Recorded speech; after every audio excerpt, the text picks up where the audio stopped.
कोडीजी का ख़बर शामिल कयूं पिया त SSP खैरपुर ज़फ़र इक़बाल मलिक ऐं DSP कोडीजी अहमद अली सोलंकी जे तरफ़ां पुलिस जे शहीद एहलकारनि जे वारसनि जे मान में इफ़्तार पार्टी DSP ऑफिस कोडीजी में ॾिनी वई, जंहिंमें शहीद एहलकारनि जे वारसनि वॾे तादाद में शिरकत कई। उन मौक़े ते SSP खैरपुर ज़फ़र इक़बाल मलिक पारां शहीद एहलकारनि जे वारसनि खे ईद जे लाइ कपड़ा ऐं रोक रक़म पिणु ॾिनी वई। उन मौक़े ते ख़िताब कंदे SSP खैरपुर चयो त रमज़ान शरीफ़ जे भलारे महीने में पुलिस जे जवाननि अमन अमान जी सूरत हाल खे बहितर बणायो आहे।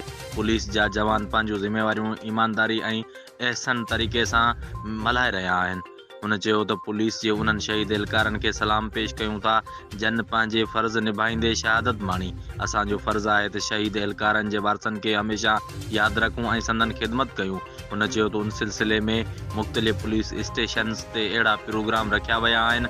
उन DSP कोडीजी अहमद अली सोलंकी जे काविशनि खे साराहींदे चयो त DSP अहमद अली सोलंकी बहितरीन पुलिस ऑफिसर आहे, जंहिं हमेशह पंहिंजे फ़र्ज़ खे बहितर नमूने सां निभायो आहे।